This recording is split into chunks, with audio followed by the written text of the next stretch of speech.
Je pense en tout cas que les sociétés que nous devons construire et la civilisation que nous devrons édifier devra conserver beaucoup de nos traditions, beaucoup de nos valeurs africaines. Je n'imagine pas un avenir qui ferait de nous simplement des Européens noirs.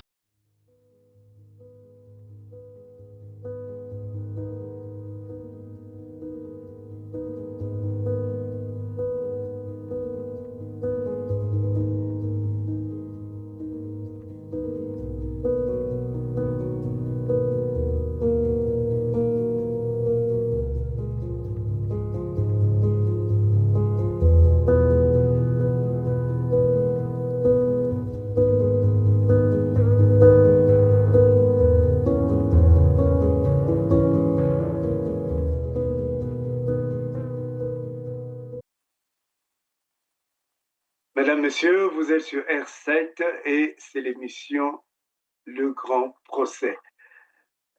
Pour le Grand Procès d'aujourd'hui, nous allons aborder un thème fondateur. Le thème fondateur, c'est Bantu. Bantu.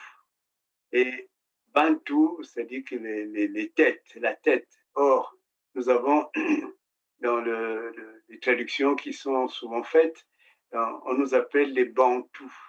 Et je dois dire que je ne me sens pas très concerné par le fait d'être bantou. Par contre, si j'arrive à dire et à établir et à prendre conscience que je suis ou nous sommes des bantous, c'est-à-dire que nous sommes la tête. Et d'autre côté, évidemment, c'est que si tu n'es pas la tête, tu es la queue. Et donc, c'est pour cela que ce thème est très important.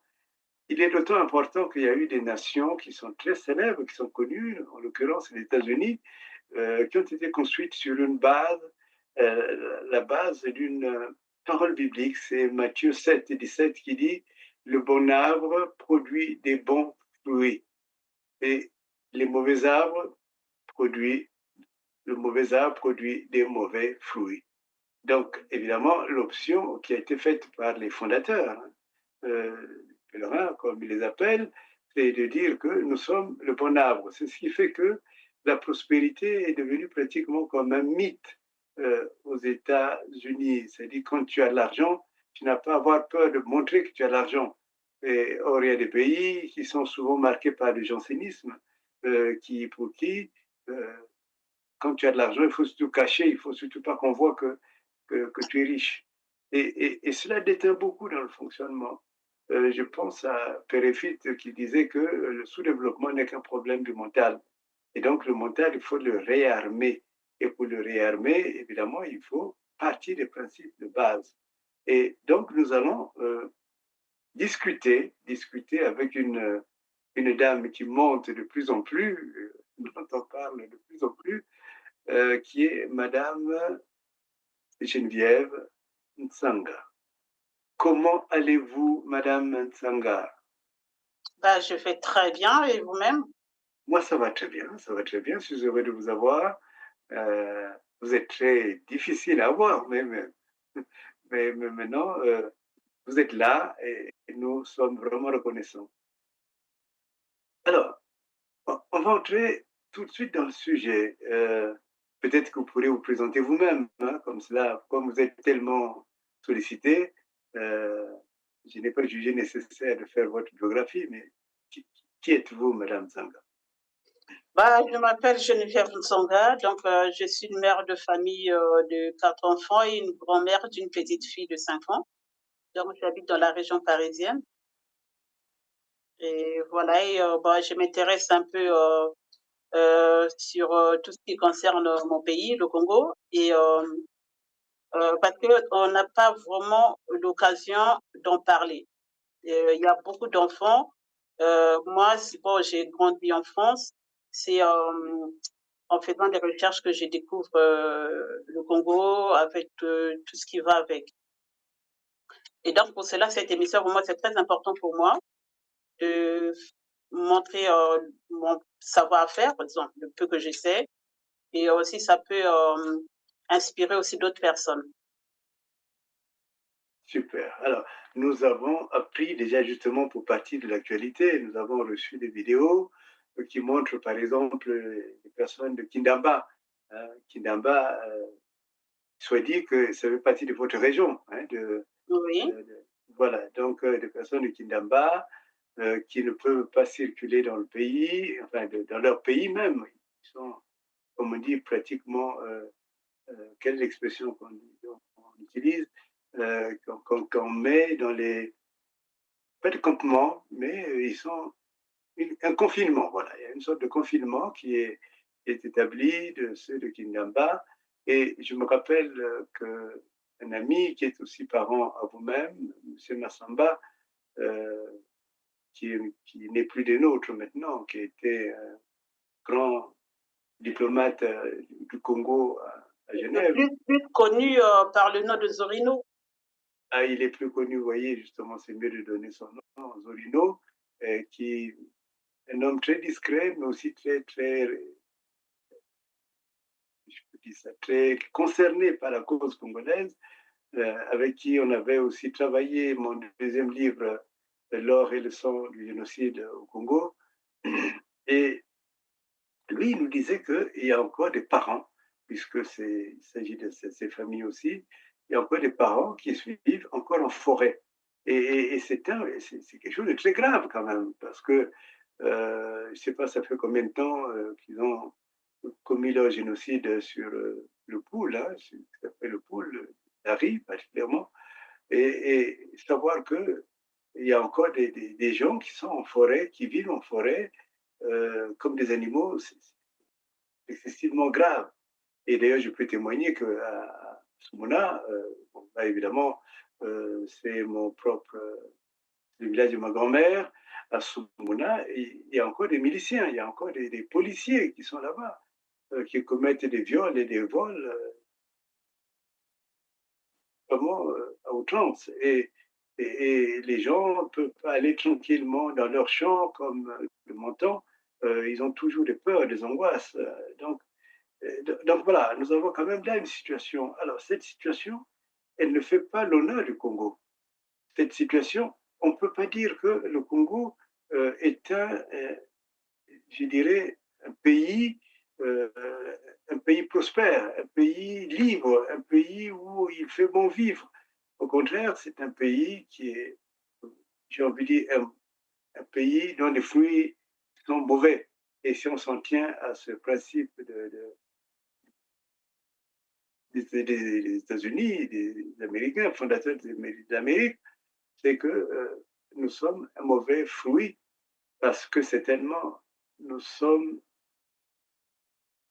un mauvais arbre, où ceux qui dirigent, ceux qui conduisent le Congo, c'est les mauvais arbres. Donc c'est pour cela que le thème que nous abordons aujourd'hui est important.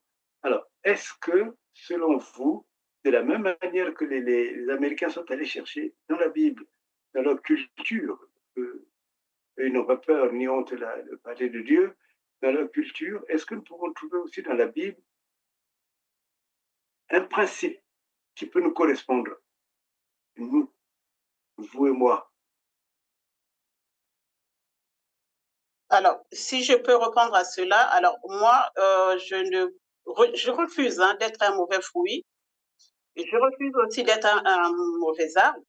Et comme les États-Unis ont été construits par un arbre qui produit de bons fruits, ce genre de choses. Mais nous sommes les Bantous. C'est-à-dire, quand on parle de Bantous, il y a Bantou et Bantou. Moi, je vois les choses comme ça.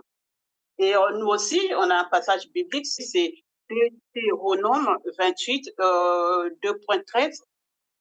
Et donc, la parole nous dit, vous êtes la tête et non la queue. Et vous serez toujours en haut, mais pas en bas. C'est-à-dire, ça c'est notre racine. Ça, c'est notre racine. Parce que quand on parle des Bantous, c'est ceux qui sont devant, et nous sommes les Bantous, donc ceux qui sont devant, donc ceux qui sont la tête et non la queue. Alors, quand vous parlez, par exemple, d'un mauvais fruit, moi, je ne suis pas un mauvais fruit, et le Congo non plus, c'est pas un mauvais arbre.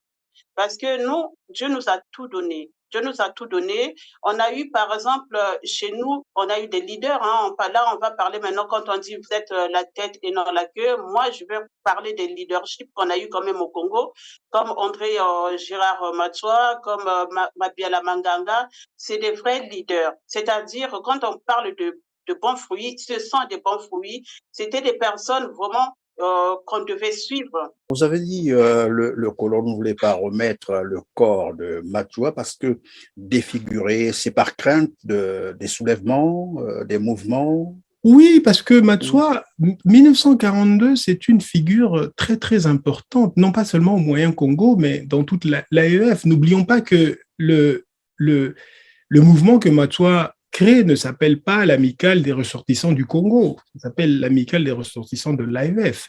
N'oublions pas aussi que Matsua, à un moment donné, dans les années 30, il est le fugitif le plus recherché de France et de Navarre. Et donc, redonner son corps, c'était un peu peut-être contribuer, selon le colon, à faire en sorte que ce mouvement-là puisse encore grandir et encore plus d'écho, parce que imaginez-vous, par exemple, la tombe de Matsua pouvait être un lieu où les fidèles pèlerinage, par exemple, oui. Voilà, un lieu de pèlerinage. Et donc, pour cette raison, on veut empêcher que ça soit un lieu de pèlerinage, on ne veut pas redonner le corps, qui a aussi une dimension mystique chez les Congos, eh bien, on l'enterre de façon en catimini. Bon, malheureusement, aujourd'hui, ce qui se passe, par exemple, dans la région de Kindamba et tout, c'est parce que nous, on n'a pas suivi les Mabiala Maganga, on n'a pas suivi les André Grénard Matsua, on les a pas suivis. Parce que quand on va parler aussi donc des bas et tout, ceux qui sont devant, ça c'est la grâce que Dieu nous a donnée, hein, de nous avoir envoyé ces personnes, donc des vrais panafricains, les vrais défenseurs des droits de l'homme, des vrais militants de justice et de l'égalité des peuples. Et après, il y a d'autres élites qui ont été fabriquées, par exemple les Occidentaux, c'est-à-dire pour bafouer et pour humilier tout ce que les vrais panafricains avaient mis en place. Donc, si aujourd'hui, je crois que s'il y avait encore des personnes, alors, je vais juste rentrer entre guillemets, quand on regarde, par exemple, en France, je vais juste prendre l'exemple de la France, les anciens en France, ils avaient toujours tendance à laisser un secret à un enfant, même pas un secret, hein. Parfois, on peut voir, bon, le père était militaire, après l'enfant militaire, le petit-fils militaire ou avocat, ainsi de suite. Ben, nous, on n'a pas fait de transmission, ce que moi j'appelle transmission ancestrale. C'est-à-dire, dès qu'on a eu les leaders qui ont été fabriqués par les Occidentaux pour détruire, par exemple, ce que nos anciens ont fait, ben c'est à partir de là, parce que je vais juste lire un passage, donc on va partir aussi sur le même passage biblique. Donc, l'Éternel fera de toi la tête et non la queue, tu seras toujours en haut, tu ne seras jamais en bas. Lorsque tu obéiras au commandement de l'Éternel, ton Dieu, que je te prescris aujourd'hui, lorsque tu les observeras et les mettras en pratique, et que tu ne seras et que tu ne te détourneras ni à droite ni à gauche de tous les commandements que je vous donne aujourd'hui pour aller après d'autres dieux et pour les servir. Alors, le problème, c'est que nous, au départ, nos ancêtres ne connaissaient pas, il n'y avait pas l'Église catholique, il n'y avait pas les évangélistes, il n'y avait pas toutes ces religions. On était monothéistes. Donc, du coup, les étrangers sont venus, ils nous ont imposé. Ils nous ont imposé le christianisme, ils nous ont imposé toutes ces religions. On s'est perdus. Et quand les gens disent que, bon, voilà, vous les Africains, vous souffrez parce que vous êtes partis adorer les veaux d'or. Moi, personnellement, les veaux d'or, je ne les connais pas. Moi, tout ce que j'ai compris, c'est que on a laissé tout ce que nos ancêtres, on a laissé tout ce que les Matsua ont laissé, on a délaissé tout ça, on a laissé tout le gros travail que les Mabiala Manganga ont fait, on est parti faire autre chose. C'est à partir de là qu'on s'est perdu. Mais moi, Madame Sanga, justement, c'est bien ce que vous développez. Alors, est-ce que on peut partir d'un principe que vous corrigez le concept bantou et à la place, vous choisissez cette traduction justement qui est donnée par Deutéronome, c'est-à-dire que Bantou, c'est la tête, les têtes.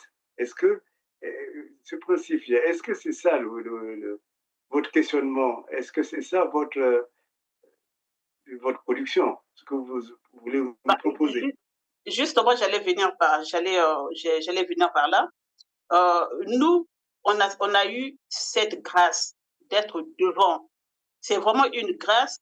Après, bon, les autres continents, je ne sais pas, mais nous, en tant que Congo, mais quand je dis Congo, je dis le Congo avec K. On a eu cette grâce d'être les leadership.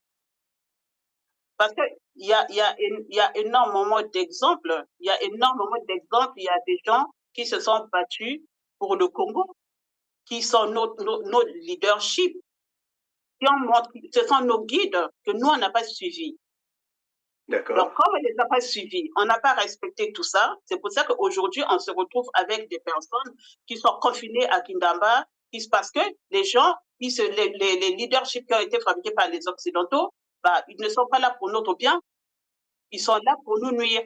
Mais le problème, c'est que aussi, par exemple, pour les gens qui sont à Kindamba, qui sont confinés ou qui sont, comment on appelle ça, dans les villages, maintenant, il faut qu'ils doivent aussi se manifester. C'est pas qu'aujourd'hui, s'ils sortent tous ensemble comme ça pour dire non, on ne veut plus, qu'on va tous les fusiller.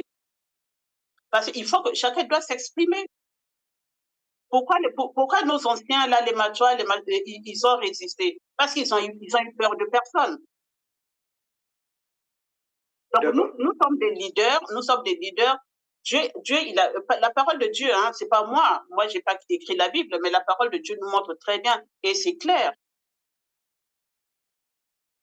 D'accord. Donc, pour vous, il est question que nous reprenions un leadership qui vient d'être énoncé, c'est-à-dire d'être la tête et non la queue, et jamais la queue.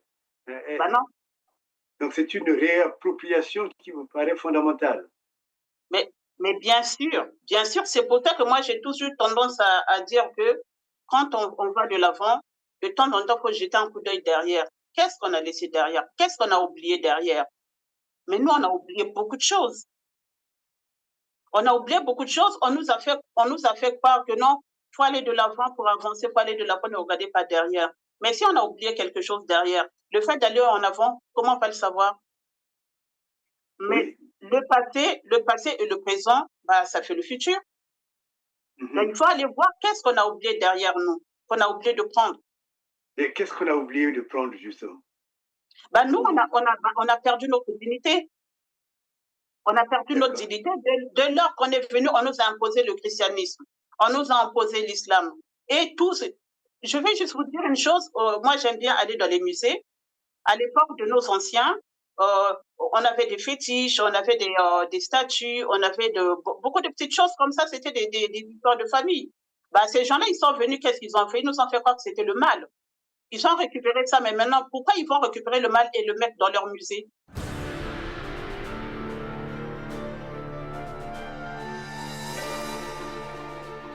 Le musée du Quai Branly se situe au pied de la Tour Eiffel, au bord de la Seine. On le repère de loin parce qu'il bénéficie d'un mur végétal sur l'un de ses bâtiments. Le bâtiment qui est au niveau du Quai Branly, il y a un mur végétal qui fait 800 mètres carrés, qui a été créé par Patrick Blanc pour habiller en fait une façade qui se voulait un peu une déclinaison contemporaine des façades haussmanniennes. Et ensuite, pour pénétrer dans le musée, on franchit une palissade de verre qui donne dans un jardin assez original lié à Gilles Clément. C'est un jardin qui d'ailleurs est ouvert indépendamment des heures d'ouverture du musée du Quai Branly, qui est un très bel endroit pour se promener. Donc, on arrive ensuite sur le plateau des collections, on est accueilli par cette pièce qui est de notre chef-d'œuvre, la Djenenke des Dogons du Mali. Et ensuite, c'est pas un musée où il y a des salles dédiées à tel ou tel type d'art ou de civilisation. On se retrouve dans un grand espace, il n'y a pas de salle, il n'y a pas de cloison. Il y a une atmosphère lumineuse assez originale qui est liée à la fois à l'architecture, à la volonté de l'architecte Jean Nouvel, et aussi au fait que les œuvres qu'on expose, qui sont en matériaux dits organiques, c'est-à-dire beaucoup de plantes, d'arbres, de bois, enfin des choses qui sont très fragiles au niveau à la fois des couleurs et des matériaux. Donc toutes ces œuvres ne peuvent pas être exposées à des grandes intensités lumineuses. Donc ça explique aussi, au-delà de la volonté architecturale, l'atmosphère lumineuse qui règne sur le plateau des collections. Aujourd'hui, maintenant, pour aller voir ça, ce mal-là, il faut payer. Et ça leur fait de l'argent. Et maintenant, les évangélistes sont arrivés. Qu'est-ce qu'ils ont fait? Ils ont dit exactement la même chose. Ah non, les fétiches de la maison, c'est la sorcellerie. Ah bon? Mais pourtant, la même sorcellerie, pour aller voir ça dans les musées, il faut payer. Alors, donc, vous rechantez Nakumitu Naka.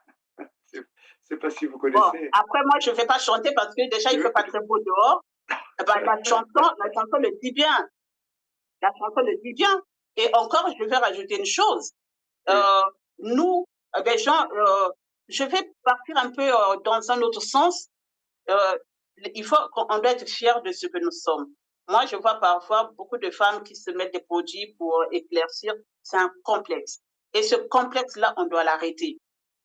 On doit être nous-mêmes parce que Dieu seul sait pourquoi nous sommes noirs.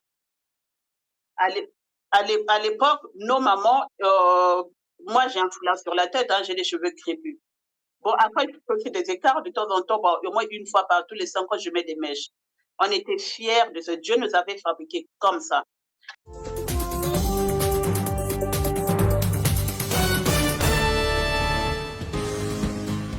Cette semaine, dans Carnet de santé, nous examinons les dangers de l'éclaircissement de la peau, une tendance qui suscite toujours de vives préoccupations sanitaires. Dr Mariam Aden à Nairobi discute des risques associés à cette pratique et propose des solutions pour en limiter l'usage. Des cliniques au Kenya fournissent des soins de santé aux chauffeurs routiers transfrontaliers et aux travailleurs du sexe. Enfin, peut-on utiliser les jeux pour soutenir le traitement du VIH? Tout ceci, c'est dans cette édition de Carnet de santé.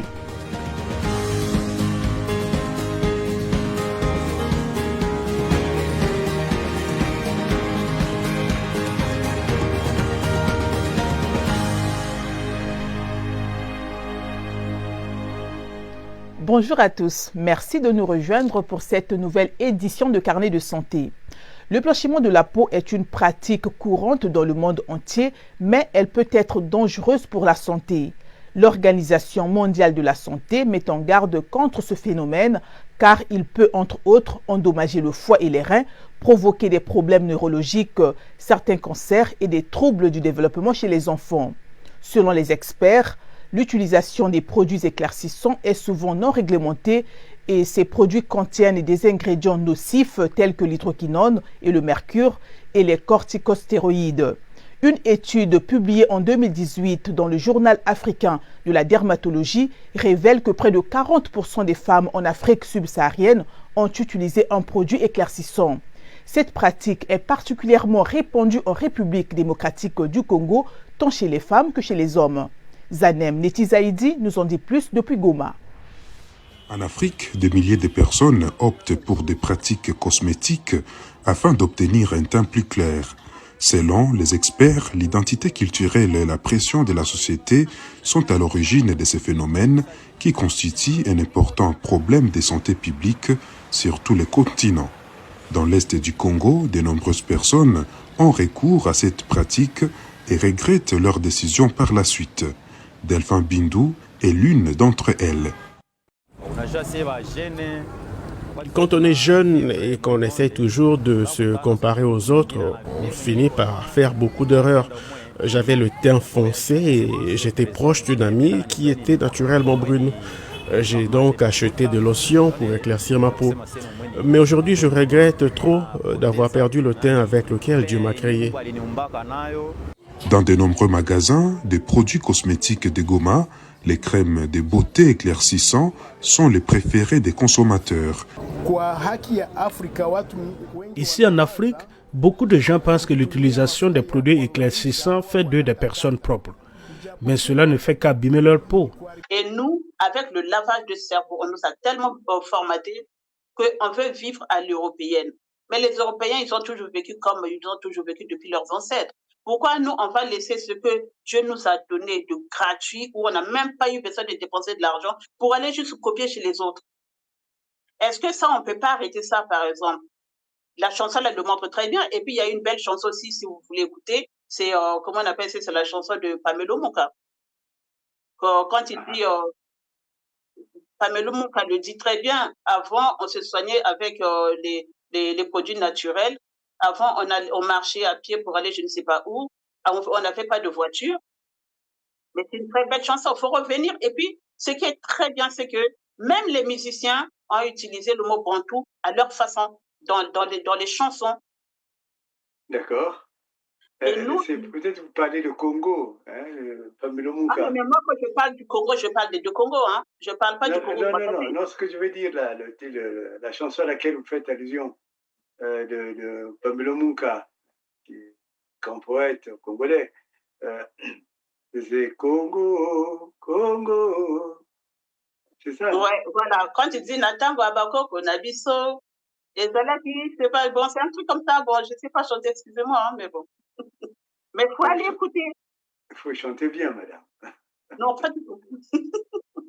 Donc, alors, si nous reprenons à ce stade notre échange, c'est de dire que de la même manière, des peuples comme les États-Unis se sont construits sur un fondement biblique clair. Tout bon arbre produit des bons fruits, mais le mauvais arbre produit de mauvais fruits. De ce principe, vous avez refuté le fait que le Congo soit un mauvais arbre et que pour vous, ça a été le mauvais usage, je peux dire, du Congo. Et à ce principe, vous opposez le retour vers un principe biblique, pas tout. Je résume bien votre pensée? Bien sûr.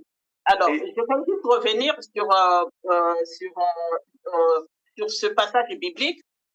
C'est-à-dire que ce passage biblique ne montre pas que être la tête et non la queue, par exemple dans la politique ou dans tout ce qui est culturel ou historique, mais c'est aussi dans les familles.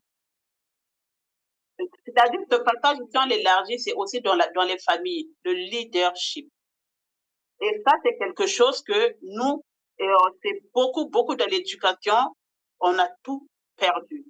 Je vais juste vous donner un exemple, par exemple de moi je dis pas Bantou, hein, parce que Bantou c'est en français, je dis Bantou, c'est-à-dire les gens qui sont devant. Et ces gens-là, c'est dans les entreprises, dans les familles. Je vais juste vous donner un exemple, par exemple, moi j'adore par exemple les West Africains. Je les aime beaucoup parce que ce sont des gens très familles et quand ils mangent, nous, la terre, c'est la terre de nos ancêtres. C'est-à-dire, moi, j'aime bien marcher pieds nus. Et les Ouest Africains, ils aiment bien manger assis sur une natte, avec une grande gamelle, avec de la nourriture dans la gamelle. Donc, la maman cuisine. Et quand ils se mettent ensemble pour manger, le papa, donc, qui est le leadership, qui est le chef de la famille, va d'abord apprécier la nourriture donc, que maman a préparée. Une fois qu'il a apprécié, il a goûté, et là, maintenant, les enfants vont manger chacun en respectant leurs traditions. Maintenant, celui qui est tout petit, donc qui n'a pas la même rapidité que les autres, papa va s'arranger pour mettre un tout petit peu de son côté pour qu'il puisse manger aussi et se rassasier.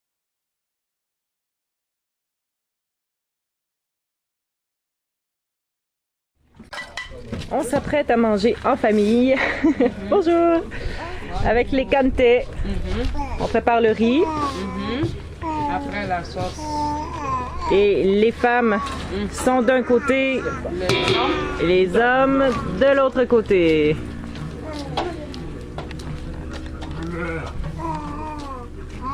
Ça c'est la sauce tigadege, sauce aux arachides.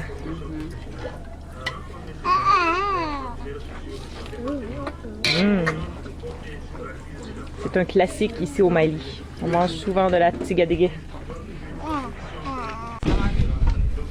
Et bon appétit! Merci. Ouais.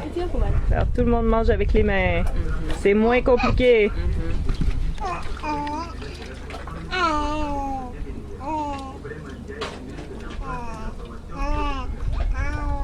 C'est important de se laver les mains avant.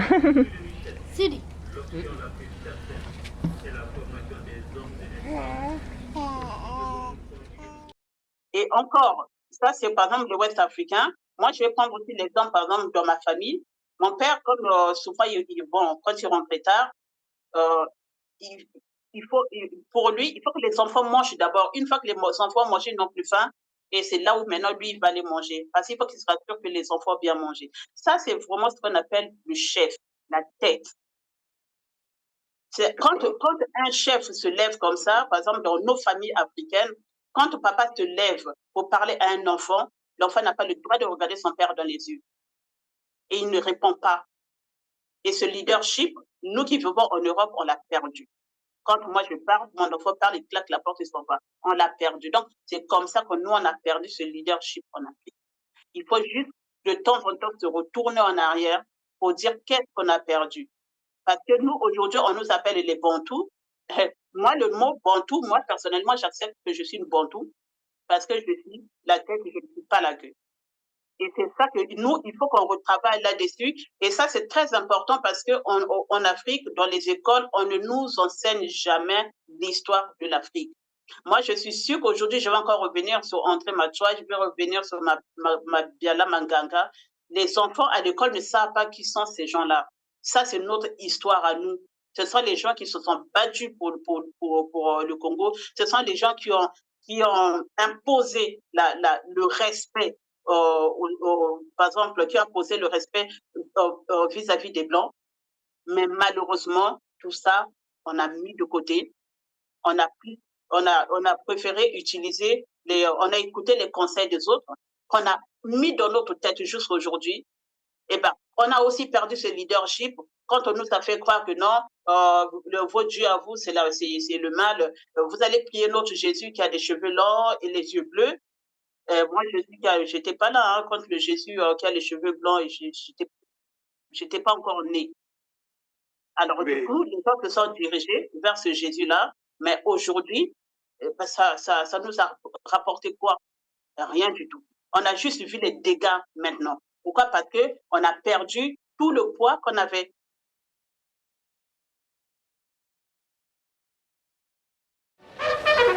Nous disions l'Empire. C'était suffisant. Cela signifiait l'empire colonial français. Dans toutes les écoles, sur les murs de toutes les classes de France, il y avait un planisphère avec de grandes zones de couleur rose qui marquaient à travers tous les continents les terres sur lesquelles flottait le drapeau français.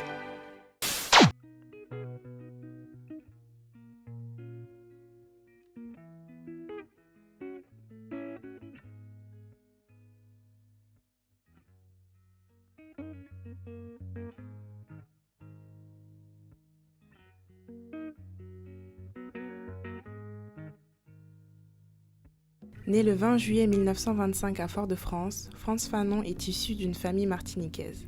En 1943, il s'est engagé dans les forces françaises où il est victime de discrimination et de racisme. En 1946, il commence des études en médecine à la faculté de Lyon et s'est aussi intéressé à la littérature, à la philosophie et à la psychiatrie. Dès sa 4e année d'études, Fanon présente sa thèse, Peau noire, masque blanc, qui est rejetée. Malgré cela, il obtient son doctorat qui lui permet de pratiquer la psychiatrie en Algérie. En 1957, il travaille en Tunisie, dans un hôpital où on le surnommait le Négro et l'accusait d'espionnage. Malgré ces événements, il continue ses activités psychiatriques et politiques. Frappé de leucémie, Fanon meurt le 6 décembre 1961 à Washington à l'âge de 36 ans. C'est en 1952, un moment crucial pour la négritude, mais aussi pour toute la littérature dite noire, que Frantz Fanon publie Peau noire, masque blanc, un ouvrage important de la littérature anticolonialiste. À son époque, les colonisations en Afrique et dans les îles sont encore effectives. Il assiste à la violence coloniale en Algérie, où il était psychiatre, et la répression envers les Afro-Américains aux États-Unis battait son plein également. C'est alors que la mouvance décoloniale prenait du terrain que Fanon trouve écho dans les milieux militants et révolutionnaires des métropoles coloniales. En 1945, Sartre lançait déjà le débat sur le problème noir. Le texte de Fanon s'inscrit alors dans cette continuité, parmi les textes ayant une influence constante et marquante sur le discours anticolonialiste des années 1950. Il analyse d'un point de vue psychologique ce qu'est le colonialisme et tente de donner une interprétation du problème noir. En effet, la colonisation est terminée mais se poursuit toujours dans les esprits.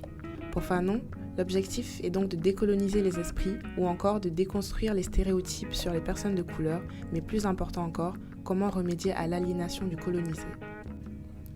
Dans son ouvrage, il aborde le rapport entre noir et blanc, c'est-à-dire le sentiment de supériorité des blancs sur les noirs et vice-versa, celui d'infériorité des noirs par rapport aux blancs qui persiste dans les sociétés occidentales. Il faut alors libérer le noir des complexes générés par le colonialisme et des rapports qu'il entretient avec le blanc. Dans son œuvre Peau noire, masque blanc, l'auteur martiniquais aborde plusieurs concepts dont celui du langage. Le noir qui était, durant la période de colonisation, arraché de sa culture, de sa religion et du monde qu'il connaissait, et assujetti à l'esclavage pendant des centaines d'années, est soudainement libéré et se jette dans un monde qui lui est étranger et dans lequel il est un étranger. Dans ce nouveau monde, le nègre est confronté à une violence non seulement physique mais psychologique. Le nègre est une bête, le nègre est mauvais, le nègre est méchant, le nègre est laid. Le nègre finit par intérioriser et intégrer ces stigmatisations et développe ainsi un sentiment d'infériorité. Cherchant à se faire accepter et reconnaître, il va mépriser sa propre culture et sa langue et adopter les valeurs, la culture et surtout la langue du colonisateur. Ainsi, il cherche à se défaire de sa négritude et devenir blanc. Or, le nègre réalisera très rapidement que peu importe sa maîtrise de la langue française, il ne sera jamais blanc. Alors, en continuant toujours votre cheminement, on voit bien que le père avait une place importante. Les réunions de famille là avaient un rôle important. Mais ce même leadership, c'est le même leadership qu'on devrait retrouver aussi au niveau politique. Comprenez ce que je veux dire?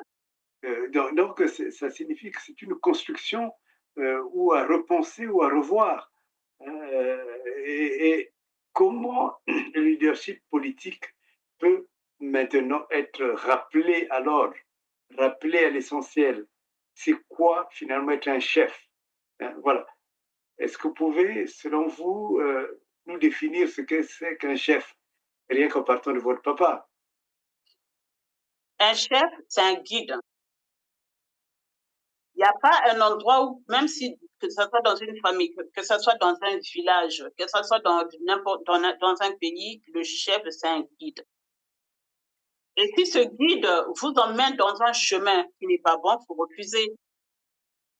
Je vais juste vous donner l'exemple sur la Martinique ou la Guadeloupe. Pendant le confinement, quand on leur a dit non, vous devez rester confinés parce que le Covid, vous n'allez pas faire le carnaval. Les 21 ont fait un carnaval. Et ils étaient tous dehors. Ils se sont éclatés. Mais est-ce que ça a tué des milliers de gens? Non, parce qu'ils ont refusé. Parce que le guide qui est censé les guider était en train de les mettre dans un mauvais sens. Nous, l'enquête de Libération ce jeudi sur le détournement présumé de la manne pétrolière du Congo-Brazzaville, l'un des pays hélènes les plus pauvres du monde. Des centaines de milliers d'euros, de millions d'euros évaporés dans ce qui s'apparente au pillage de tout un pays où le revenu moyen par habitant n'atteint pas 5 euros par jour. Le premier volet de cette enquête, intitulé « Le président, l'intermédiaire et les millions envolés », raconte comment l'arrestation de cet homme d'affaires, Lucien Ebata, un proche du président Denis Sassou Nguesso, mis en examen en France en 2021 pour blanchiment et corruption active, comment son arrestation a permis la mise au jour d'un puissant système financier occulte au profit du clan du président Denis Sassou Nguesso, arrivé au pouvoir pour la première fois, on le rappelle, en 1979, une affaire qui a commencé en janvier 2012 à l'aéroport de Roissy où Lucien Ebata s'était fait arrêter en possession de sommes stupéfiantes en liquide, 182 000 euros et 40 000 $ en espèces non déclarées, au cœur de ce système de détournement présumé. Une société, la société de Lucien Ebata, la société Orion, du nom de la constellation symbolisant la force dans la mythologie grecque. Une entreprise moins poétiquement immatriculé aux Seychelles avec l'aide du cabinet d'avocats Mossack Fonseca, un nom qui vous dit sans doute quelque chose, puisqu'il s'agit de la société qui s'est retrouvée au cœur du scandale d'évasion fiscale des Panama Papers. S'agissant d'Orion, donc, Libé affirme que cette société a alimenté des dépenses somptuaires, des dizaines de milliers d'euros de cadeaux achetés dans des boutiques de luxe sur les Champs-Élysées, jusqu'à des mouvements de cash pouvant atteindre des millions d'euros à Paris et à Monaco. Libération évoque une affaire qui résonne avec celle des biens mal acquis, dans laquelle, on s'en souvient, des membres du clan de Denis Sassou Nguesso sont soupçonnés de s'être constitués des patrimoines illicites en France grâce à des détournements de fonds publics. Ils ont refusé. Et pas partout, quand on voit un guide est censé emmener sur le droit chemin, sur un chemin meilleur. Si un guide vous emmène dans un chemin qui ne vous convient pas, il faut dire non. Alors, vous m'avez dit que vous aimez le Congo. Vous êtes du Congo, bien sûr. Oui. Alors, dans ce cas, quand un pays du Congo, ou ce qu'on appelle les descendants du Congo avec K, crée du malheur, c'est-à-dire qu'il n'apporte pas la population vers le bonheur, qu'est-ce qu'il faut faire alors? Déjà, alors, moi, mon ressenti, il faut reprendre l'éducation des enfants. Il faut déjà faire comprendre à un enfant que toi, tu es noir, tu as des origines, tu as une couleur de la peau, tu as une intelligence. Et il y a le respect, c'est-à-dire tout ça, aujourd'hui, on ne trouve plus. Il faut rééduquer les enfants. Il faut leur faire savoir parce que dans la parole, Dieu nous a donné la possibilité. Dieu nous a montré que deux chemins, il y a le chemin du mal et le chemin du bien. Donc, c'est à choisir. Donc, il faut revenir aussi, parce que moi, souvent, quand je parle avec d'autres personnes, quand je dis, parfois, de moment, il faut revenir un peu en arrière pour voir, ils disent oui, mais en arrière, nos grands-parents, ils étaient là, ils ont fait quoi? Pourtant, nous sommes en difficulté. Ah ben non, nos grands-parents, ils ont été bien. À l'époque, il n'y avait pas de guerre, il n'y avait rien, les gens ils étaient bien, il y avait la paix, les gens étaient en famille. Ils vivaient bien. Aujourd'hui, maintenant, tout ça, pourquoi? Parce que bon, il y a deux leaderships, comme je vous ai dit tout à l'heure. Il y a le leadership comme les Matswa, il y a d'autres leaderships qui ont été engrenés par les Occidentaux pour détruire leur propre pays. Mais ce leadership-là, c'est pas eux qu'on doit suivre.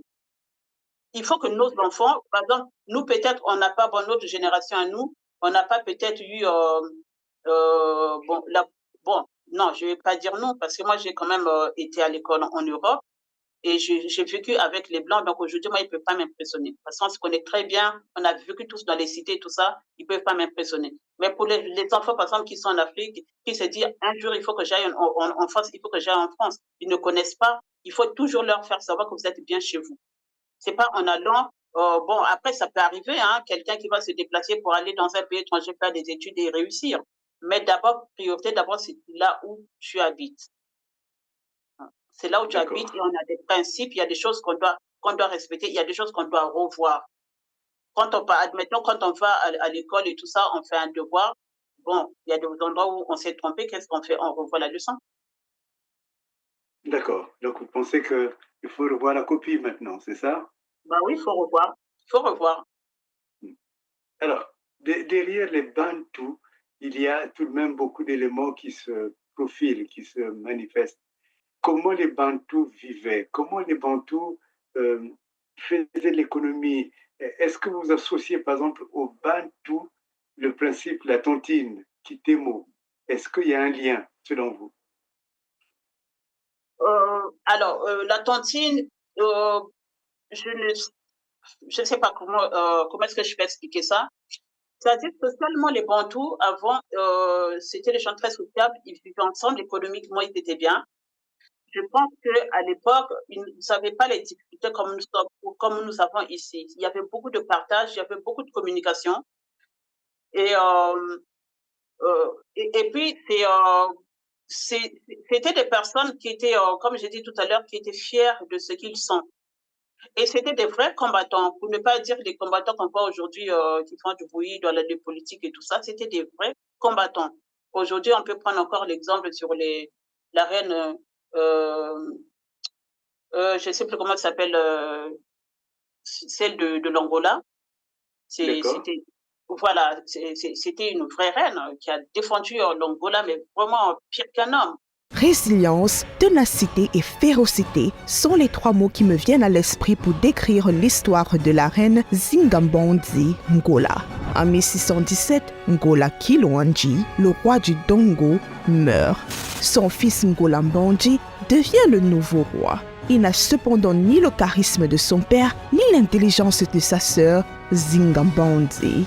En 1622, acculé par les Portugais, il envoie Zingambondzi comme ambassadrice à Luanda afin de négocier la paix avec le gouvernement portugais. Zinga s'illustre alors comme une négociatrice et une diplomate hors du commun et signe plusieurs accords avec les Portugais. C'est en 1624 qu'elle devient reine.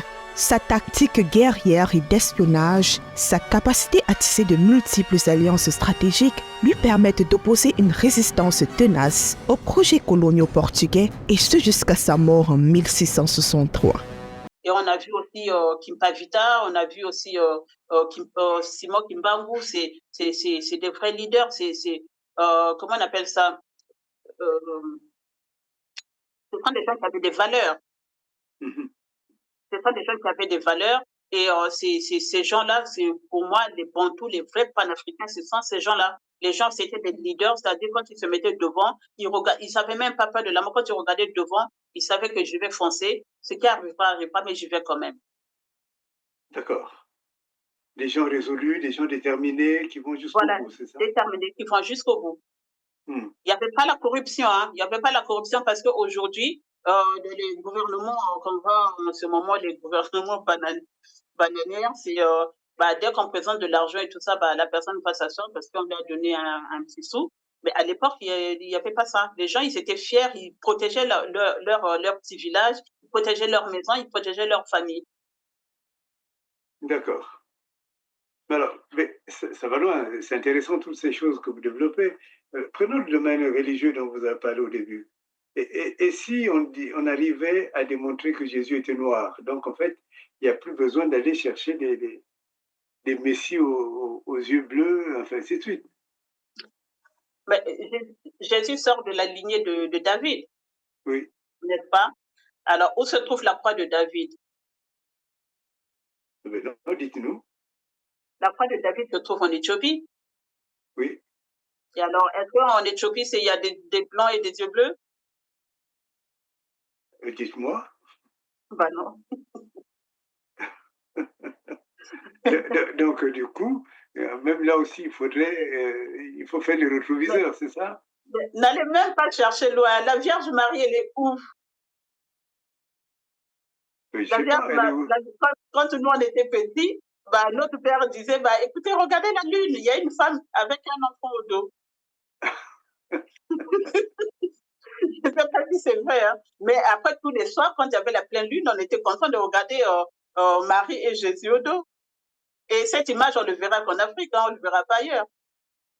Mais vous savez qu'il y a un auteur de chez vous, il y a un auteur du Congo qui a fait tout un roman autour de cette vision-là.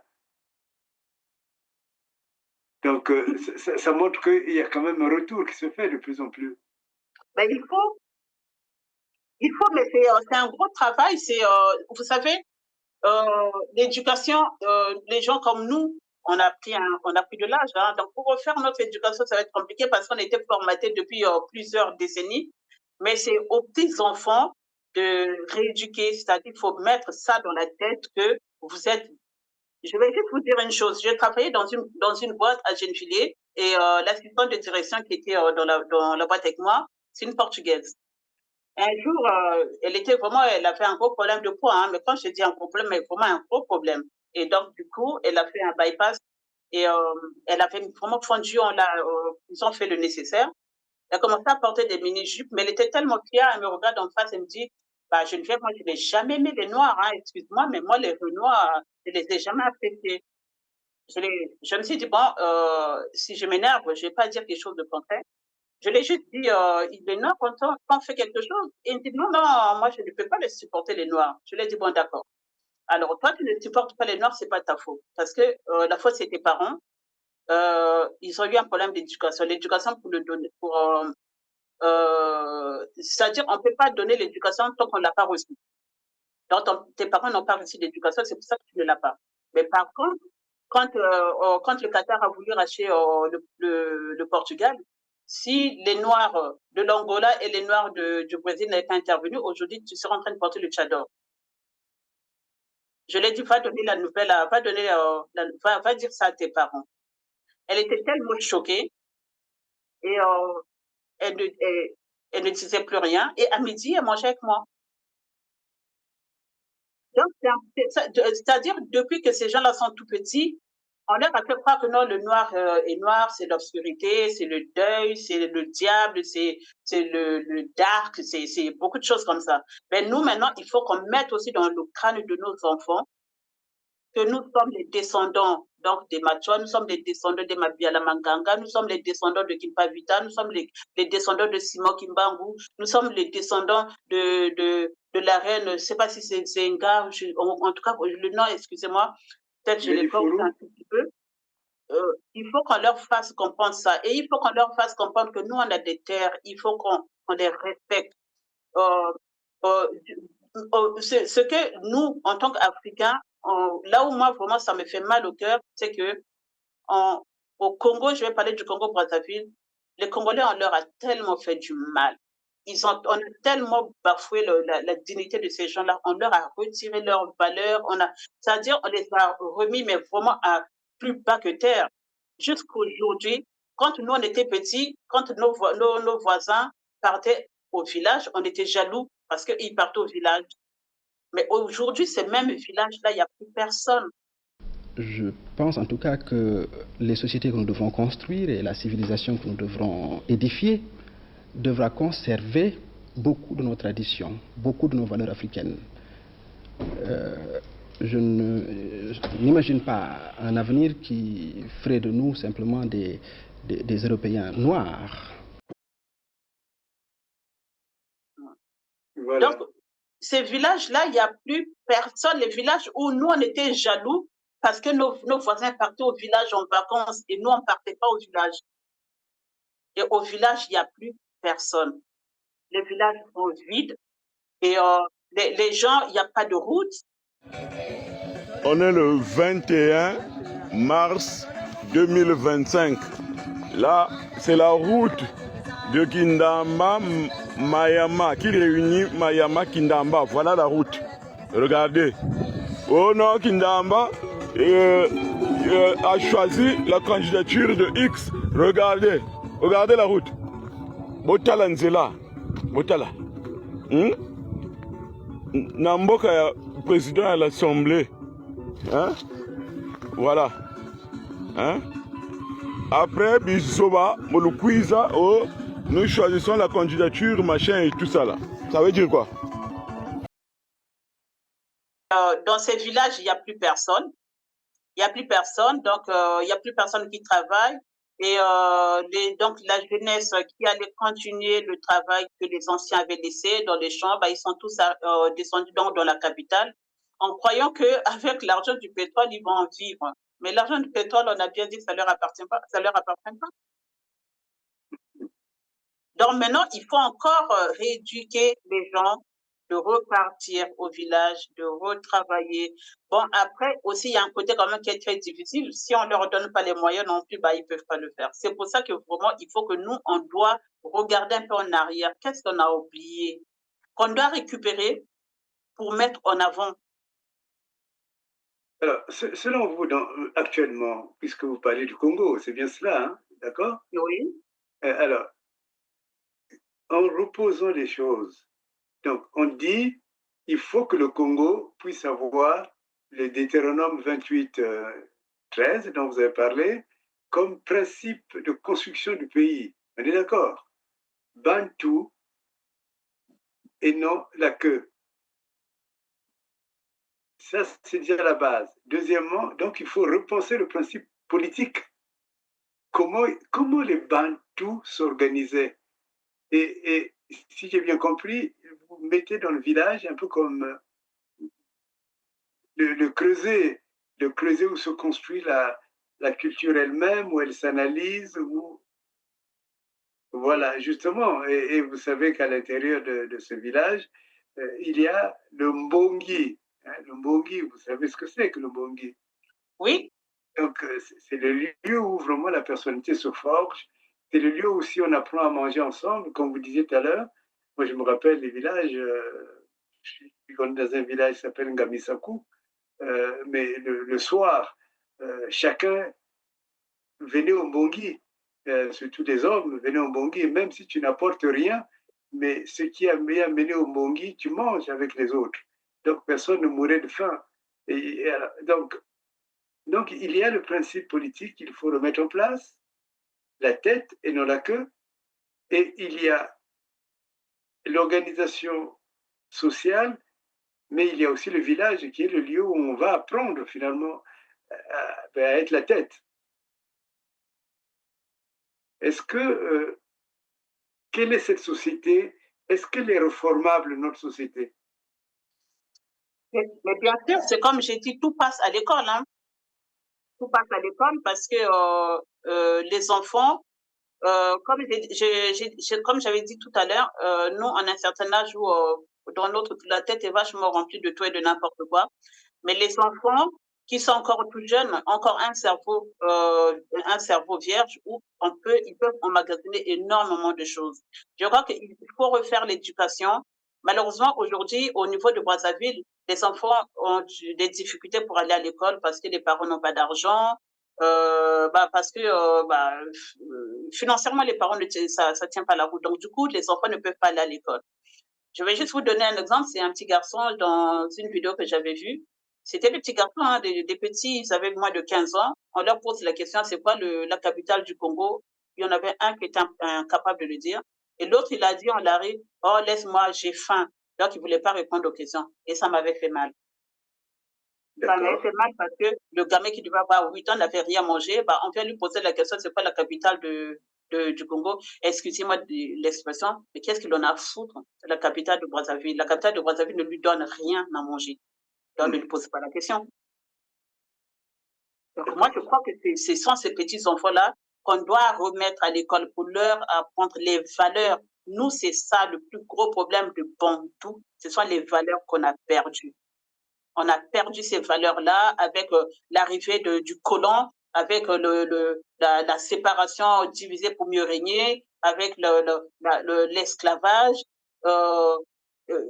C'est tout ça qui a fait qu'on a perdu nos valeurs. Si à l'époque, nos parents, parce que, en gros, quand on parle de nos ancêtres qui étaient très où ils étaient bien, où socialement ils étaient bien, ils n'étaient pas méchants. Ils ne savaient pas ce que c'était la brutalité, la violence et tout ça, ils ne savaient pas. Donc, quand on vient les imposer des choses avec les armes, automatiquement, c'est comme nous, hein. Quelqu'un qui débarque chez moi avec une arme, je vais pas l'embrasser, parce que je sais qu'il va me tuer. Donc, il va me dire, donne-moi ta table, je lui donne, donne-moi ta télévision, je lui donne. Donc, c'est ce qu'ils ont subi. On leur a imposé le christianisme, on leur a imposé le nom. À l'époque, par exemple, moi, j'allais m'appeler Geneviève, j'aurais peut-être eu 2 noms. Alors, ils nous ont imposé un prénom, les prénoms de calendrier, on a accepté. Ils nous ont imposé le franc CFA, on a accepté. Ils nous ont imposé l'esclavage, ils nous ont imposé la colonisation. Mais après, maintenant, il y a beaucoup de choses aussi qui commencent à rentrer, des choses un peu horribles. Et à chaque fois, on acceptait. Maintenant, on se retrouve comme dans un tourbillon où on n'arrive plus à s'en sortir. Donc maintenant, il faut reformer les enfants parce que, comment on appelle ça, l'humanité, pour faire l'humanité, il faut qu'il y ait une femme. Et comme il y a une femme, il faut qu'il y ait un enfant. Quand on détruit la femme, on commence à violer la femme, on détruit l'enfant, il n'y a plus d'humanité. Le viol, il n'a ni religion, ni culture, ni continent, c'est une arme. Donc on se sert d'une kalachnikov en Bosnie comme au Soudan, comme en Colombie. On fait la même chose avec le viol. C'est ça qu'il faut bien comprendre.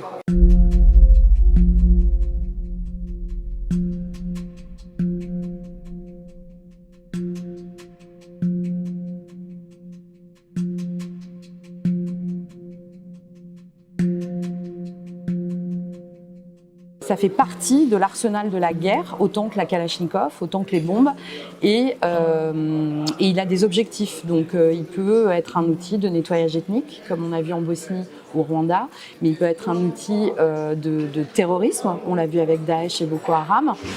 Il peut être aussi un outil qui est utilisé à des fins économiques dans des zones comme la République centrafricaine, comme la République démocratique du Congo, dans lesquelles on fait fuir les populations des zones où on peut extraire le minerai qui sert à faire nos batteries de téléphone.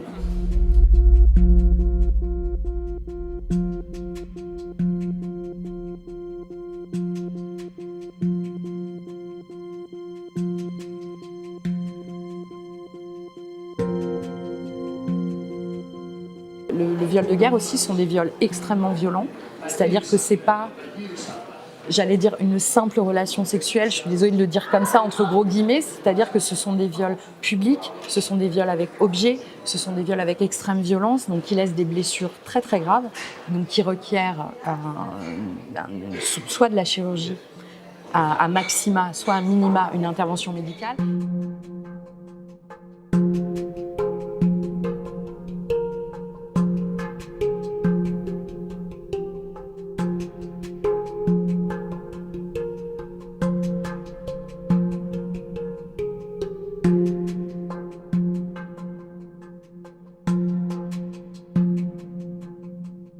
Oui, le viol, il touche aussi bien les hommes, les jeunes garçons, que les femmes et les jeunes filles. Encore une fois, parce qu'à chaque fois, il y a un objectif. En Libye, à partir de 2014, on a visé les hommes, parce qu'on a visé, c'est un outil de revanche entre les tribus. L'homme a une place sociale et politique en Libye, c'est l'homme qui a une présence sociale et politique, donc c'est un moyen de détruire cette personne-là. Donc si vous voulez détruire votre opposant, en fait, vous violez. Il y a un sentiment d'humiliation qui est encore beaucoup plus, j'allais dire, aggravant, parce qu'en plus, on est dans des pays à culture musulmane, on est dans la notion de l'homosexualité, qui est quelque chose qui est très tabou, on va à l'encontre, donc on détruit, on humilie l'homme, et du coup, on sait qu'il sera plus présent dans la vie sociétale et dans la vie publique et dans la vie politique.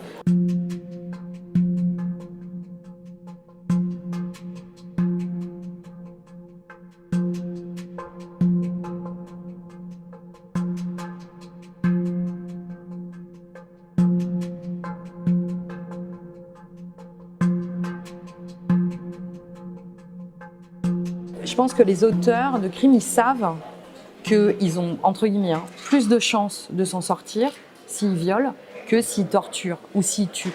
Et je pense que c'est ça qui fait que l'arme devient un peu exponentielle. Parce qu'aujourd'hui, il n'y a pas un seul conflit où elle n'est pas utilisée. Donc ça, c'est important aussi. Donc ça veut dire qu'il se passe quelque chose. Ça veut dire que c'est une arme qui n'est pas assez condamnée, parce que si c'était le cas, elle ne serait pas aussi utilisée que ça.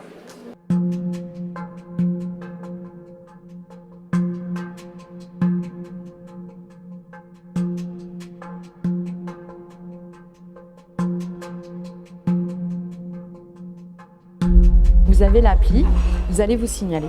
Je suis Céline, je suis au milieu de la Centrafrique. Je vais me signaler, je vais dire je m'appelle Céline, j'ai besoin d'aide, il m'est arrivé ça. On n'a pas besoin de détailler dans un premier sens. L'idée, c'est vraiment de créer le lien, que nous, on sache qu'il y a quelqu'un là. Et ensuite, quand elle ferme, elle a un numéro de référence et tout disparaît de son téléphone. Donc, il n'y a aucun historique. À ce moment-là, nous, on reçoit cette alerte en temps réel. Donc, on a ce qu'elle a rempli, on a son nom, on a sa géolocalisation, si elle a accepté de se géolocaliser, mais ils le font en fait. Et donc, on va retransmettre au niveau local immédiatement. On crée un système de first responder, donc de gens qui interviennent tout de suite, des agents psychosociaux, des médecins.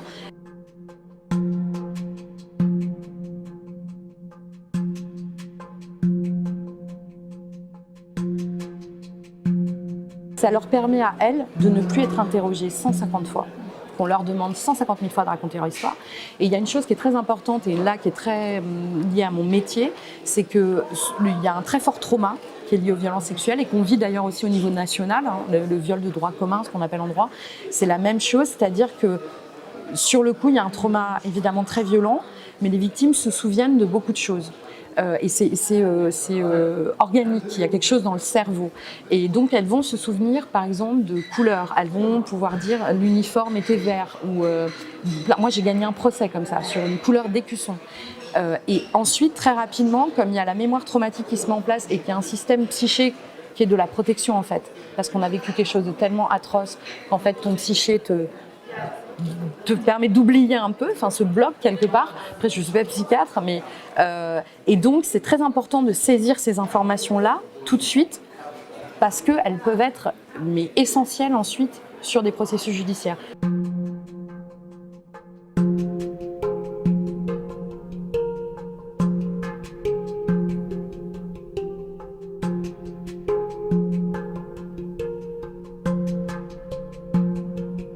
Le viol est un élément constitutif de crimes de guerre, de crimes contre l'humanité et de génocide. On le sait depuis longtemps, il y a eu des condamnations au Rwanda, donc il n'y a rien à inventer juridiquement.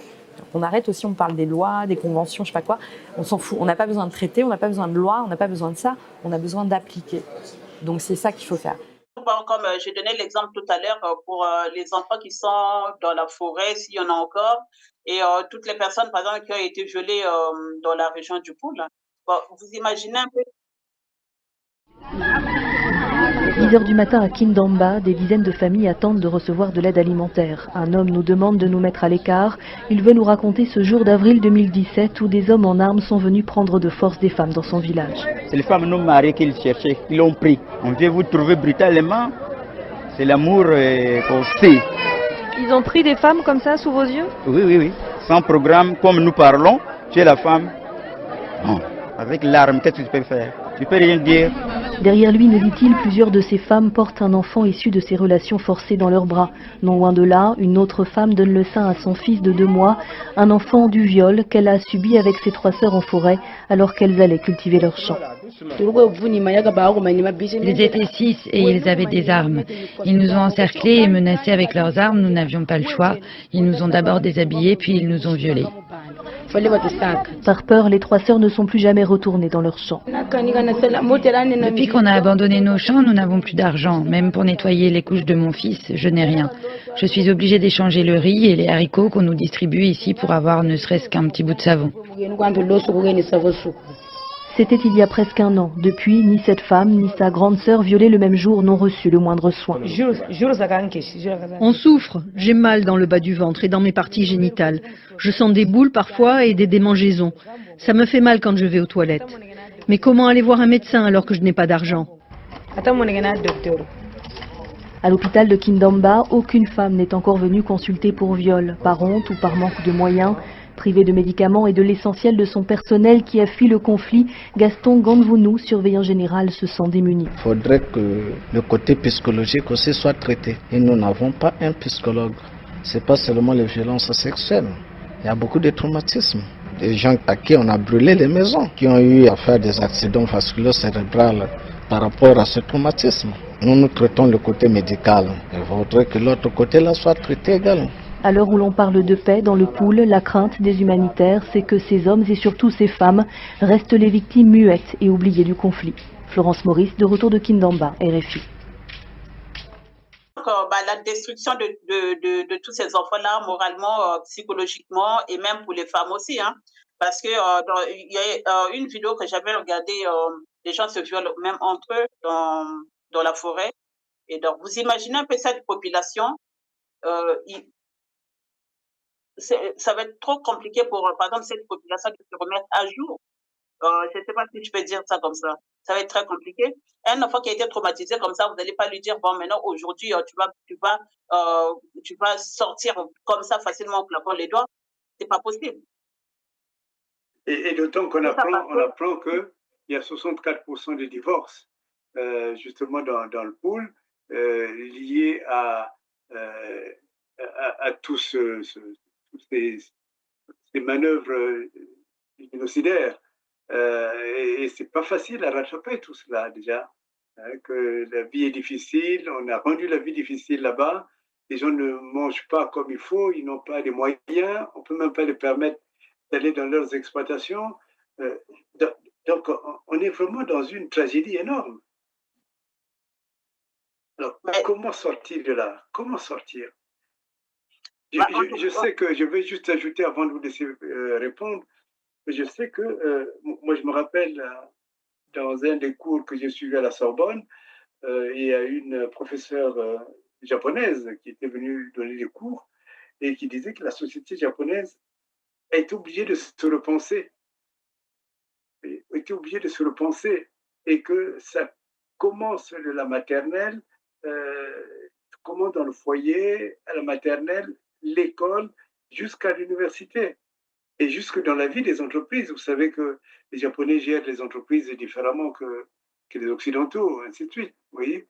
Est-ce que c'est un programme comme ça qu'il faut arriver à penser, mais sur la base et le fondement, peut-être la tête et non la queue?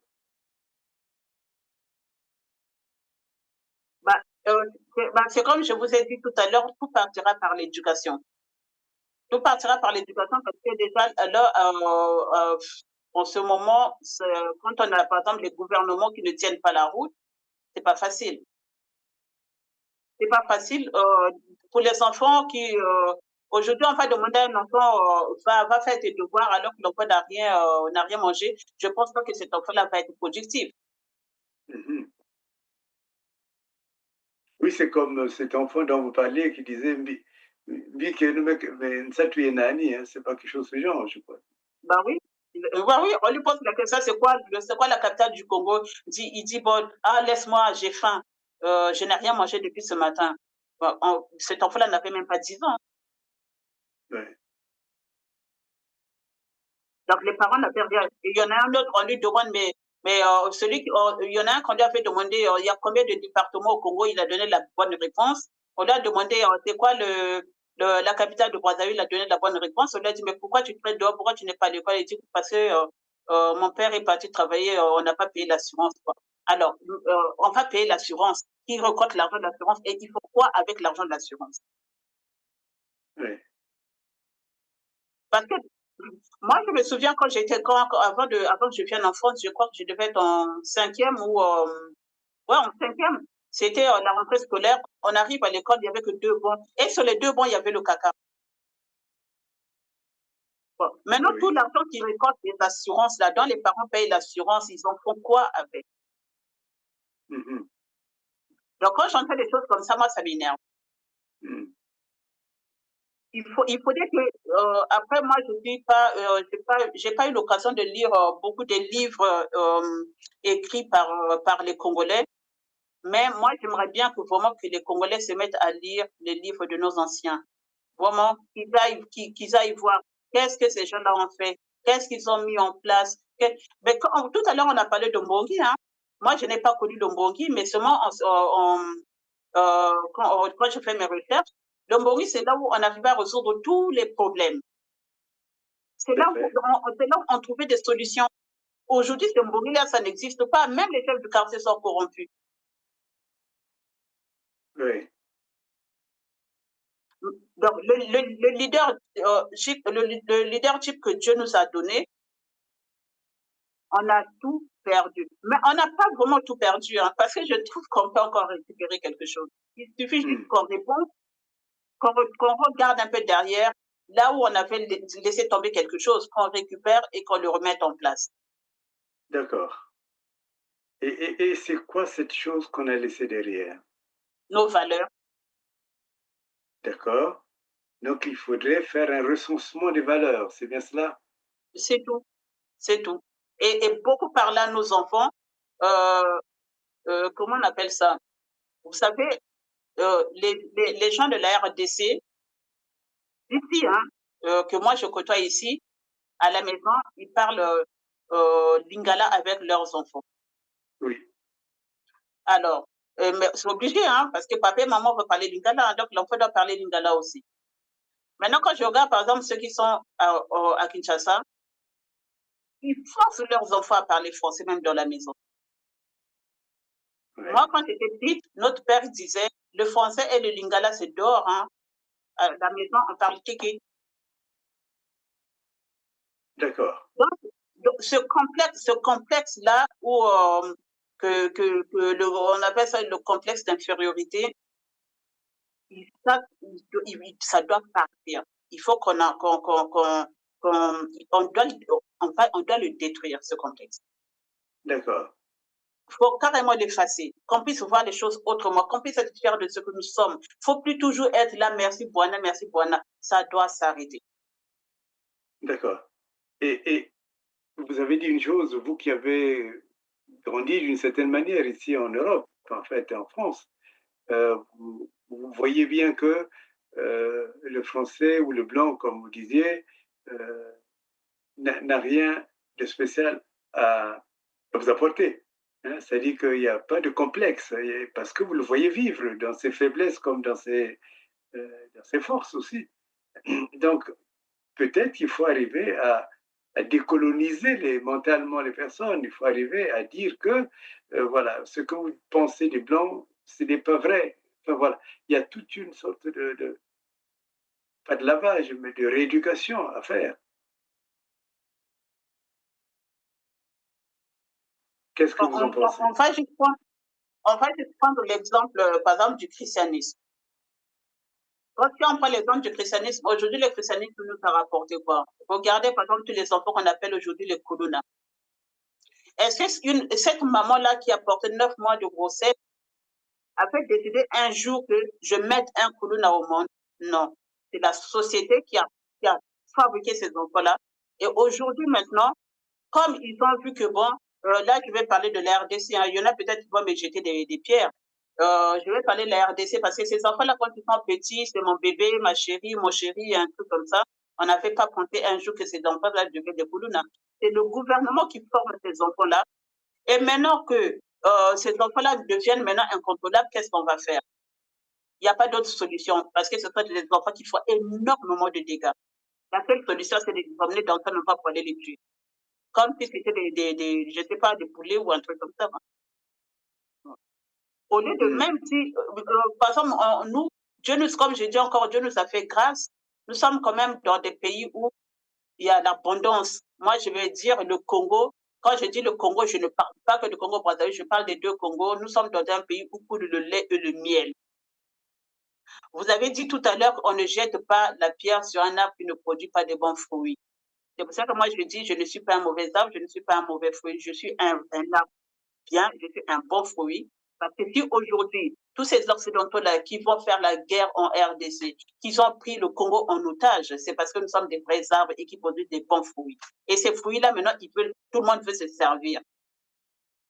Nous sommes des gens, c'est-à-dire, comment on appelle ça? Nous sommes des gens, je ne sais pas si l'expression qu'on dit souvent en télé, mais je ne le maîtrise pas, c'est-à-dire on sort d'une belle jambe. Ok. Voilà. Donc, c'est tous ces trucs-là que moi, je n'accepte pas. Il y a des gens qui vont me dire, oui, mais vos ancêtres ont fait des pratiques, ont fait ceci, machin et tout ça. Mais les pratiques, on les voit ici. Hein. Quand on va, par exemple, à la campagne, quand je venais d'arriver en France, quand je partais à la campagne avec mes voisins chez leurs parents, devant la porte de chez eux, il y avait tout un truc d'ail. Ça, c'était pour chasser les esprits. Mais si on met ça au Congo, on va dire que vous faites des pratiques. Oui. Il faut qu'on récupère nos valeurs. Oui, mais alors, Madame Sanga, même si le christianisme est critiquable, et je suis tout à fait de votre avis, on ne peut pas quand même rejeter, comme on dit, la foi chrétienne en tant que telle. Puisque vous disiez tout à l'heure que la croix de David est en Éthiopie, que Marie est sur la Lune. Voilà. C'est un symbolisme important. Vous n'allez tout de même pas faire le procès du christianisme de manière absolue. Non, pas du tout. Après, peut-être je me suis mal prise. Hein. Il y a le christianisme et christianisme. Il y a le christianisme et christianisme. Après, maintenant, c'est comme dans la Bible. Dans la Bible, il y a des paroles bien et il y a des paroles aussi pas trop bien. Donc, c'est-à-dire, faut prendre, on prend ce qui est bien et on rejette ce qui est mal. Tout n'est pas aussi moche hein, dans le christianisme, mais c'est la manière dont les gens utilisent ce christianisme-là, le christianisme que moi, je ne veux pas. Voilà, Madame Sanga, vous nous avez accordé de votre temps. Merci infiniment. Est-ce que vous avez une parole de la fin à dire, surtout sur cette reformation sociale, hein, c'est ce que j'ai compris, en partant du principe, vous êtes la tête et non la queue. Est-ce que vous avez une parole à énoncer ou un projet de société à préciser. Voilà, je vous laisse la parole. Alors, merci pour cette parole. Moi, c'est que je suis une personne qui pense beaucoup aux enfants. Je trouve que nous, vraiment, pour qu'on puisse sortir de toutes ces difficultés, que ce soit les Français qui sont, non, les Africains qui sont en Europe, hein, dans nos familles, il faut qu'on commence à parler de nos enfants, d'où on vient. Il faut leur montrer des valeurs. Et comment on appelle ça? Il faut qu'on leur parle aussi de nos anciens. Avant, moi, je sais que là, par exemple, là, le 22, c'était l'anniversaire de la mort d'Émile Biayenda. C'est le jour où moi, je n'oublie pas. Donc, je vais voir ses bienfaits et tout ça. Il faut toujours revenir en arrière parce que c'est comme si on a un placard où on a mis des choses et de temps en temps, je vais aller voir si j'ai quelque chose à manger. Ça, il faut que ça revienne chez nous. Il faut qu'on parle à nos enfants, même si vous êtes nés en Europe, mais on a des valeurs africaines. Ces valeurs-là, il faut qu'on les récupère. C'est dans l'éducation à la maison, dans l'éducation à l'école. En Afrique, quand il y a des professeurs d'histoire, qu'est-ce qu'ils enseignent à leurs enfants? Ici, on enseigne, par exemple, De Gaulle, il a fait ça, il a fait ça. Et par exemple, dans les rues, les Français n'oublient pas leurs ancêtres. Hein. Il y a toujours André Gide, l'école André Gide, il y a le lycée Louis Michel. Il y a toujours un nom d'un ancêtre. Et ça, chez nous, ça n'existe pas. Moi, par exemple, je sais qu'il y a le collège Matsoa, mais après, il y a eu encore plus que ça derrière. Ils sont où? Ils n'ont même pas une rue, même pas un rond-point, rien du tout. Donc, il faut qu'on revoie tout ça. Il faut qu'on récupère nos valeurs. Il faut qu'on récupère la place que Dieu nous avait donnée. Il faut qu'on récupère la place que Dieu nous avait donnée. Et cette place-là, peut-être nous, qui avons un tout petit peu de connaissances, on doit mettre ça dans le crâne de nos enfants. Ce qu'on appelle, tout à l'heure, on a parlé de Bantu. Donc, c'est-à-dire le leadership, la tête et non la queue. Mais aussi, il y a une chose aussi, c'est le mbongi. C'est le mbongi, hein, le mbongi. Nous, on a un cerveau que Dieu l'avait mis beaucoup de choses, beaucoup d'intelligence. C'est quand même, on a commencé, nous, on n'a pas, nos ancêtres à l'époque, je ne sais pas, ils n'ont pas utilisé les allumettes. Ils ont allumé le feu avec les pierres. Ils ont construit les maisons avec les toits des chaumes. Ils ont porté des raffias. On ne sort pas quand même des grottes. L'architecture, ça vient quand même de chez nous. Donc maintenant, il faut qu'on récupère tout ça, qu'on montre à nos enfants, voilà, nous, nos ancêtres, on fait ci, on fait ça, on fait ça. Aujourd'hui, maintenant, on attend tout. La dernière fois, je parlais avec un ami qu'au Congo, maintenant, les poulets qui traînent dans la rue, partout là, on mange plus parce qu'ils mangent dans les poubelles, mais ils sont pressés de manger le poulet qui vient de l'Europe, les surgelés. C'est n'importe quoi. Donc, il faut qu'on récupère nos valeurs. Donc, alors, Madame Tsanga, merci infiniment. Je voulais dire donc que vous voulez que le mbongi, mais y compris le mbongi politique, le cerveau politique, change, qu'on ait une autre idée de notre société, mais aussi que le mbongi devienne la vraie Assemblée nationale, le lieu de rassemblement où on règle vraiment les problèmes. Et donc, c'est toute une pensée politique, en fait, que vous cogitez à partir du principe d'être la tête et non la queue. Et changer de mentalité. Changer de mentalité. Je peux témoigner que j'ai fait ma part parce que ma maman, ma propre maman, quand elle était au moment où elle sentait la fin de sa vie sur Terre, elle avait lancé un message en disant que je ne vous laisse pas un héritage parce que je ne vous ai pas laissé de l'argent et tout cela, mais je vous dis simplement que vous êtes une ville située au-dessus d'une montagne qui ne peut pas se cacher. Et cela, je l'ai transmis à mes enfants. Et ça donnait beaucoup de force à mes enfants parce que chacun se sent comme responsable d'être la ville située au-dessus d'une montagne. Et donc, je crois que avec la notion qu'on a abordée aujourd'hui, la notion Bantu, c'est une puissance que nous transmettons à la société. Vous êtes la tête et non la queue. Beno Bantu et non Bantu. Voilà, merci infiniment. Merci à tous ceux qui nous ont écoutés. C'est un débat de politique profonde. C'est vraiment le fondement politique que nous posons là, mais la politique dans son sens noble et la vie. Beaucoup de sociétés comme les Japonais, les Japonaises ont repensé leur vie. Peut-être qu'il est temps maintenant pour nous, quand on voit la déflagration de la société, de repenser qui nous sommes à partir des éléments que Mme Sanga vous nous avez apportés, mais aussi des éléments que ça devienne une sorte de flèche qui permettent d'aller chercher au rétroviseur ce que nous avons laissé. Donc voilà, nous sommes heureux de vous retrouver la prochaine fois. En tout cas, aujourd'hui, nous avons reçu une étoile montante du Congo, Mme Tsanga. Bon courage à vous, madame, et à vous aussi. Merci infiniment de nous avoir suivis.